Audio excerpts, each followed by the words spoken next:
Muy bien, sean bienvenidos a otro tema adicional a lo que son los temas de diabetes mellitus.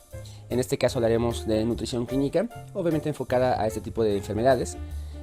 Lo vamos a enfocar en nuestra población mexicana, considerando que la gran mayoría de los pacientes tienen un mal concepto de lo que es la dieta. Se debe también a los antecedentes que hemos heredado a través de las transiciones familiares y de las circunstancias socioeconómicas, establecer formas inadecuadas de alimentación, y esto conlleva que en México existen grandes problemas de enfermedades cardiometabólicas. Por lo tanto, entonces hay que hacer una cultura en cuanto a nosotros como educadores de la salud, hacer una conciencia importante de un cambio de dieta. En este caso, el tema se centra en cuanto a una breve charla de lo que son los alimentos antioxidantes para beneficio de los pacientes que cursan con diabetes mellitus tipo 2. Pero antes vamos a platicar acerca de las necesidades energéticas diarias del adulto sano. En esta tabla, la OMS aclara que los requerimientos diarios de kilocalorías al día en un metabolismo basal, o sea, el metabolismo celular, es de 24 kilocalorías. Ya de acuerdo a las actividades que se hace o que tienen el individuo, entonces estadifica o aclara algunos rangos diferentes, de tal manera que las actividades ligeras, como los oficinistas profesionales, entre ellos nosotros los médicos, los abogados, algunos maestros, los estudiantes por supuesto, comerciantes, las amas de casa, se encuentran en este grupo. También están las actividades medias, donde se encuentran los obreros de la construcción, como albañiles, por ejemplo, actividades intensas, personas que se encargan de hacer actividades como trabajos metalúrgicos, es decir, herreros, soldados en activo, generalmente ante brigadas, y también aquí marca algunos deportistas, y en los excepcionalmente altas, pues también se encuentran los deportistas de alto rendimiento con demanda importante de aportación kilocalórica por el número de actividades y competencias que tienen, ¿no? Entonces vean, en las actividades ligeras, pues un hombre se recomienda que tenga 42 kilocalorías al día en relación a una mujer, que son 36 kilocalorías al día, y así se van aclarando, se van explicando cuáles son los requerimientos. Nos vamos a enfocar principalmente en el grupo 3 de actividades ligeras, ¿no? Pero no nada más ahí acaban las recomendaciones. Se considera que a partir de los 40 años de edad se centran algunos cambios en cuanto a la reducción de ese aporte kilocalórico, y de acuerdo a los rangos de edad, a los grupos de 40 y 49 años, se sugiere que hay una reducción del 5%, del 50 a los 59 años una reducción del 10%, de los 60 a 69 años una reducción del 20%, y a partir de los 70 años una reducción del 30%. Entonces, como ejercicio, una forma de cómo se sugiere que se haga este cálculo del aporte kilocalórico, se deben de establecer este tipo de pasos. El primero es el cálculo del índice de masa corporal, y después hay que calcular el cálculo del peso aceptable. Una consideración donde el paciente, en caso de que se encuentre en un sobrepeso o una obesidad, entonces se lleguen a un peso ideal, ¿no? Más o menos. Tipo de actividad, la edad, y como les decía, la reducción según el peso actual. Si hay un sobrepeso, tiene que ser una reducción del 10 al 20% y una obesidad del 30 al 40%. Entonces, vamos a hacer un ejemplo. Considerando que hay una mujer de 64 años de edad, ama de casa, con un peso de 70 kilos y una estatura de 156, entonces vamos a considerar hacer el cálculo del índice de masa corporal, donde nos da 28.8 kilogramos por metro cuadrado, sobre metro cuadrado. Y después de eso hay que considerar el cálculo de peso aceptable, o sea, obtenemos otro resultado. Utilizando el rango de 25, no es una variable, no es una constante matemática, por así decirlo, sino es una recomendación que se considera que el paciente, que se ocupe en el paciente que llega a tener un índice de masa corporal mayor al índice de masa corporal normal.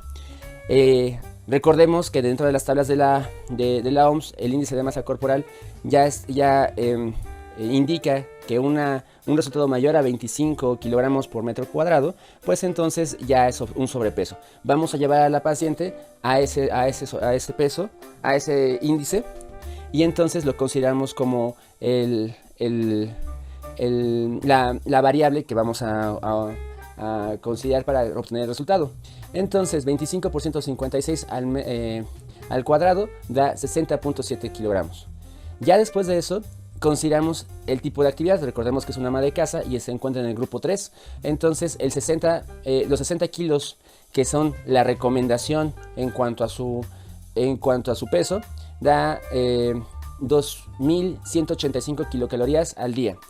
Pero recordemos que la paciente tiene 65 años, entonces está en el grupo de edad donde se pide que se reste el 20% de ese resultado total. Entonces de 2.185 se resta el 20%, lo que da 1.748 kilocalorías al día. Pero no nada más acaba ahí la situación. Según el sobrepeso, vamos a considerar también la reducción.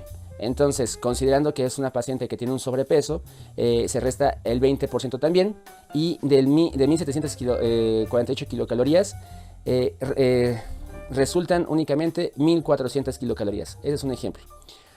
Ahora, vamos a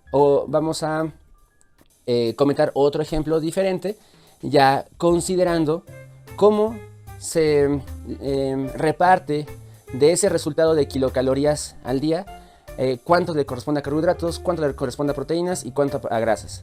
En este ejemplo, este paciente requiere 1.800 kilocalorías al día. Y las recomendaciones dietéticas en cuanto a un paciente sano, se comenta que los carbohidratos tienen que ser el 55% del aporte total de las kilocalorías diarias. Entonces, considerando que multiplicamos 0.55 por 1.800 kilocalorías, nos da un total de 900 kilocalorías. Para convertir esas kilocalorías a gramos y tener un concepto de cómo se va a calcular el alimento, entonces vamos a considerar esta unidad de medición, esta unidad de conversión, kilocalorías sobre gramo. Entendemos que 4 kilocalorías es un gramo, entonces vamos a establecer que vamos a hacer una división, 990 kilocalorías entre 4 nos va a dar un total de 248 gramos de carbohidratos. De la misma forma lo vamos a hacer con las proteínas, considerando que comentan que requieren el 20%. Entonces 1800 por 0.20 nos da 360 kilocalorías gramo, y para convertirlo a gramos de proteínas hacemos esa unidad de conversión. 360 entre 4 nos da 90. Diferente a las grasas donde nos piden que se calcule al 25%, entonces nos da un resultado de 450 kilocalorías. En este caso, un gramo de grasa equivale a 9 kilocalorías. Por lo tanto, para convertir esas 450 kilocalorías al día, lo dividimos entre 9 y nos da un resultado de 50 gramos de grasas. Bueno, hasta ahí paramos lo que son los cálculos nutricionales en cuanto a los pacientes sanos. ¿Qué pasa en el paciente diabético que tiene necesariamente se debe de hacer ajustes nutricionales? ¿Cuáles son los primeros estigmas que debemos de aclarar? Pues la principal, que no existe una dieta diabética, que por lo tanto tenemos que hacerle énfasis que la dieta en el paciente no es una reducción agresiva de la cantidad de alimentos que se van a consumir al día. Tampoco es un castigo, y que una dieta no es sinónimo de comer cosas insaboras y desagradables, ¿no? Tampoco hay una dieta de la hada, porque se ha comentado entre la población médica refiriéndose a ese término. El sentido de esto es que un paciente diabético llegue a las metas glucémicas ideales para prevenir, obviamente, complicaciones, y si ya las existen, entonces controlar las mismas. Ese es el sentido de llevar a cabo una dieta, ¿no? Y hay muchas tablas que hacen ofrecimientos en razón de que nosotros como médicos y personal de la salud nos demos una idea de cuáles son el enfoque hacia un paciente diabético. En este caso, estas tablas son españolas y hacen la observación de que lo consideran en relación a una ración.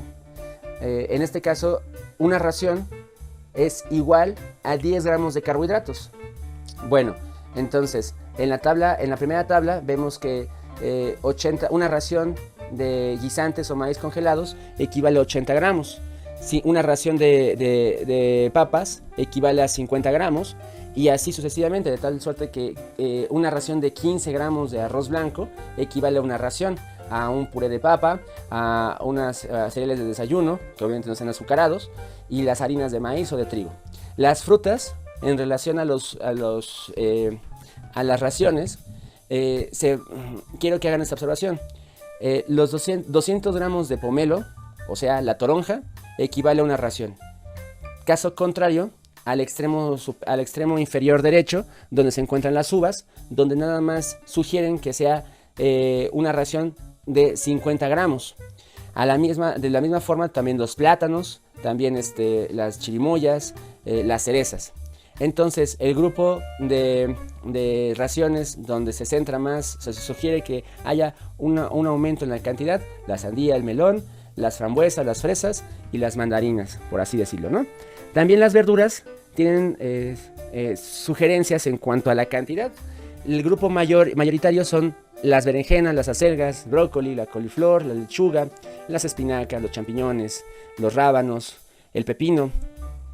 Significa que podemos dar mayor cantidad o recomendar mayor cantidad de este consumo en relación a la cebolla, a la zanahoria, a la remolacha, que tienen mayor cantidad de carbohidratos como verduras y que obviamente se disminuye su concentración, ¿no?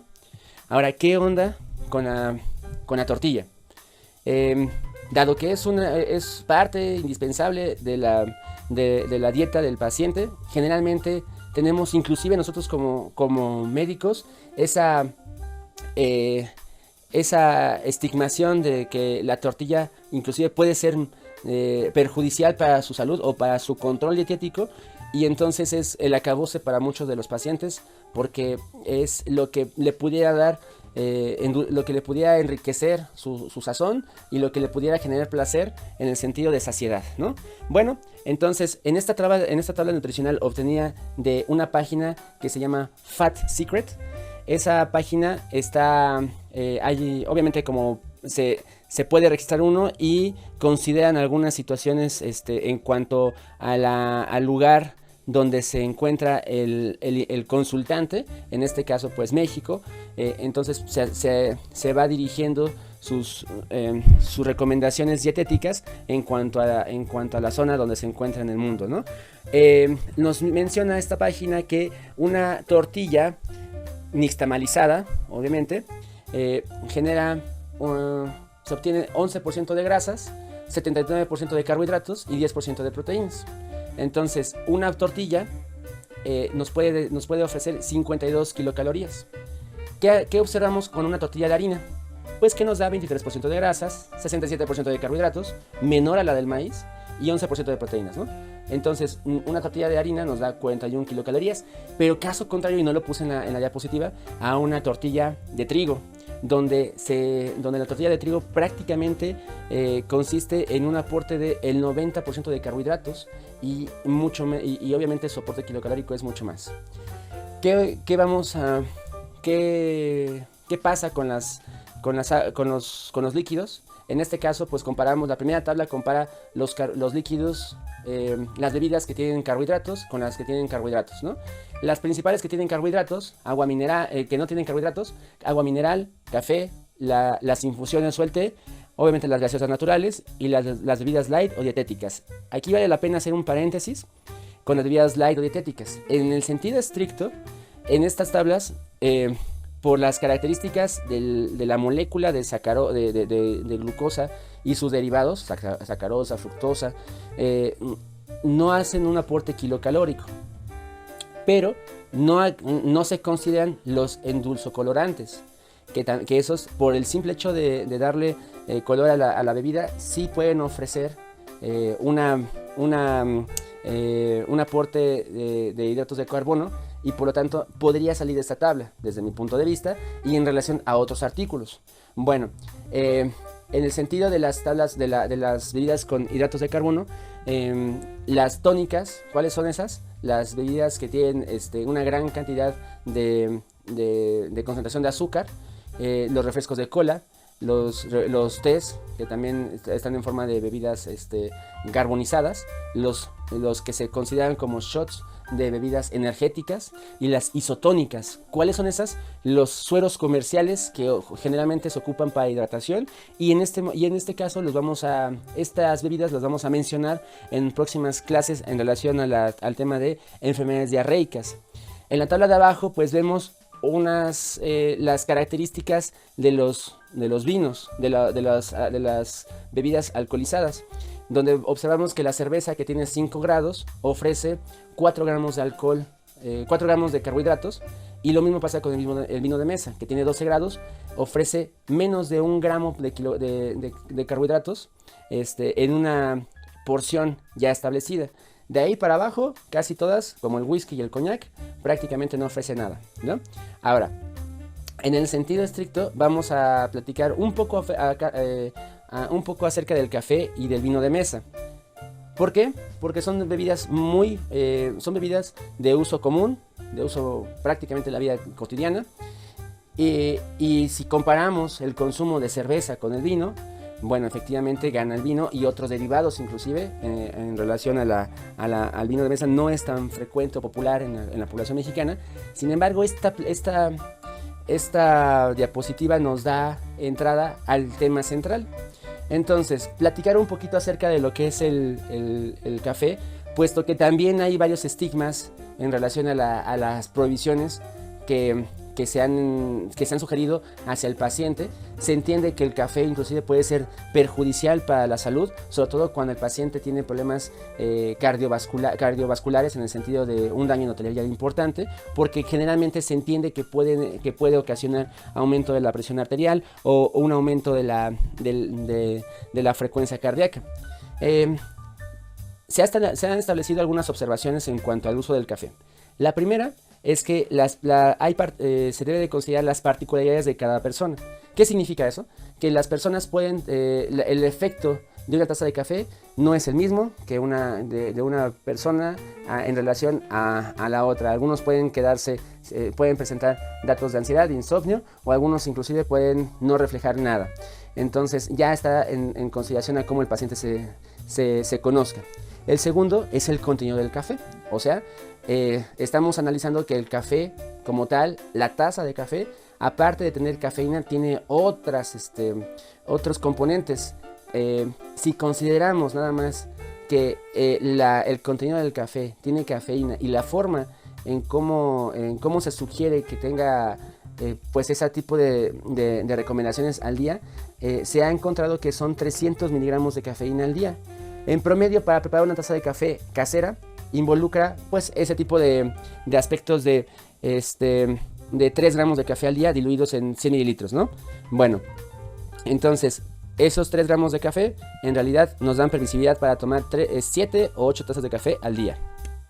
Bueno, otra observación es la forma en cómo se prepara el café. Generalmente aquí involucra 2 cosas: el método de filtrado, o sea, el tipo de filtro que se ocupa principalmente para quitar esos granos excedentes del café, o la forma en cómo se obtiene. La prensa francesa, un ejemplo, la máquina de café, la cafetera, la dilución, o por otro lado también considerar cómo se adiciona el café a la taza de café.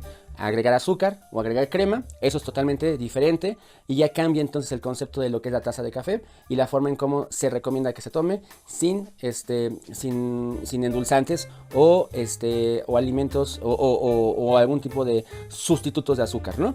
Entonces, una taza de café ofrece nada más 2 calorías, y entonces se obtiene nada más un 22% de grasas y 59% de proteínas. Ahora, ¿qué pasa con el vino? El vino, como lo pueden ver aquí, una porción de 150 mililitros ofrece únicamente 125 kilocalorías, lo que corresponde al 97% de los carbohidratos, al 97% del total de esa sustancia, y obviamente podemos considerar que tiene un gran aporte calórico. Entonces, aquí como recomendación, una persona diabética controlada sí puede tomar vino, siempre y cuando esté controlada. Y en el caso de las personas que tienen un hábito de consumo de bebidas alcohólicas, el consumo moderado de alcohol, ingiriéndose por sí solo, no tiene un efecto agudo sobre las concentraciones de la glucosa y de la insulina, pero las bebidas preparadas con carbohidratos, o sea, refrescos de cola, obviamente sí pueden afectar los niveles de glucosa en sangre. Entonces, considerando que estas dos bebidas tienen efectos antioxidantes, vamos a platicar acerca de lo que tienen que ver los radicales libres y entonces los efectos de los alimentos antioxidantes en los pacientes diabéticos. En el sentido estricto, los radicales libres los producimos todos, desde los niños hasta las personas adultas, en un estado de salud sano. Entonces, los radicales libres tienen una función específica en nuestro cuerpo. Se producen principalmente como un mecanismo de defensa para dar respuesta ante situaciones de contagios por virus o bacterias. Cuando lo que se refiere a un radical libre significa que son moléculas inestables porque han perdido un electrón. Entonces tienen una agitación importante y buscan esa estabilización, tratándose de robar un electrón de otras moléculas que están estables y que están cercanas a ellas. Entonces, esta situación de robo desata una reacción en cadena en donde se producen nuevos radicales libres.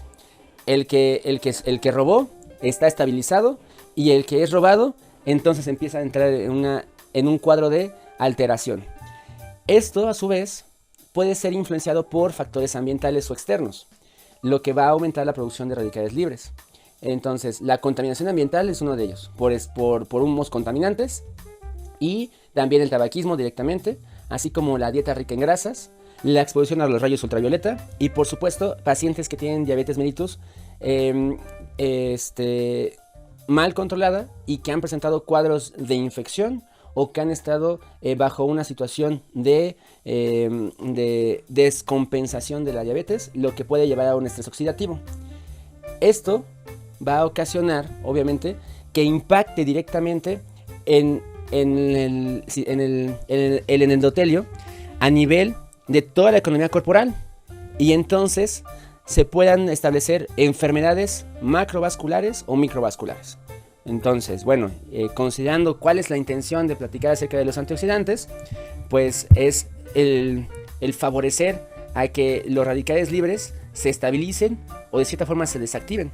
Y los antioxidantes, en este caso, los vamos a entender como sustancias que se van a aportar de manera exógena a través de los alimentos. Aquí vemos entonces que los alimentos antioxidantes, aclarando y enfatizando nuevamente, previenen la formación de radicales libres, hacen un frente de respuesta al estrés oxidativo y entonces evita que se produzca un daño celular y por lo tanto un impacto directamente en el endotelio. De segundo plano, entonces también controla la producción de radicales libres nuevos y evita que el daño siga avanzando. Los tipos de antioxidantes en los alimentos son de dos tipos, enzimáticos y no enzimáticos. El enzimático, el glucatión peroxidasa, el catalasa, el superóxido dismutasa, y los no enzimáticos, la vitamina E, la vitamina C, el zinc, el grupo de los tioles, la melatonina, los carotenoides y los flavonoides, que son grupos de alimentos que vamos a platicar también en los temas relevantes a la terapia de sustitución hormonal. En esta tabla que vemos a la izquierda, vemos todos los tipos de sustancias antioxidantes que se pueden encontrar y en dónde se pueden encontrar en los alimentos. Entonces, lo dejamos para que más adelante lo puedan revisar. y les muestro un análisis de un estudio español donde tratan de buscar cómo está la cantidad de antioxidantes que se dan en la dieta cotidiana, y entonces se llega a la conclusión que por las características de la dieta española se tiene una gran cantidad de antioxidantes a través de la capacidad antioxidante total. Entonces esto sería uno de las recomendaciones: las acelgas, el zumo de naranja, perdón, la manzana, el melón, el tomate, la lechuga, el aceite de oliva. Entonces, ¿qué onda con la comparación del platillo del buen comer con la relación de los alimentos antioxidantes? Si hay cambios, observen que los alimentos antioxidantes también se centra en que debe de haber un aporte mayor de las verduras y las hortalizas y las frutas, pero también establecer el pan y los cereales, así como el cacao y los frutos secos, en relación a lo que son el plato de buen comer, donde le da una variación importante hacia los alimentos de origen animal. Entonces, ya para concluir, las sugerencias gastronómicas para el paciente diabético, la finalidad es que tenemos que buscar una estrategia propiamente dicho para que el paciente haya una empatía. O sea, exista una posibilidad de que nosotros tengamos una congruencia del estilo de vida del paciente junto con el poder adquisitivo que se tiene, además de los recursos que se pueden considerar para obtener la gran mayoría de los alimentos. Y también, obviamente, considerar pues las situaciones en cuanto al resto de la familia, puesto que hacer una dieta particularmente para uno de las personas que se encuentran enfermas sí puede impactar directamente en el resto de la familia. Hacer otra observación: que las personas diabéticas no necesitan comprar alimentos especiales que tengan una etiqueta de ser alimentos diabéticos, o también pues etiquetas con una terminación light. Ya se entiende que entonces muchos pacientes notan que realmente ahorran dinero porque comen menos alimentos si siguen los planes alimenticios que nosotros podemos establecer. Esto en teoría.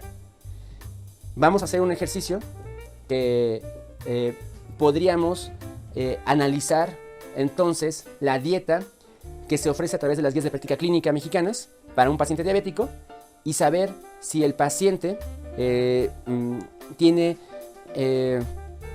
para beneficiar su control metabólico, tiene que haber algún impacto en su situación económica, ¿no? Entonces, hasta aquí dejamos el tema. Les agradezco mucho su atención.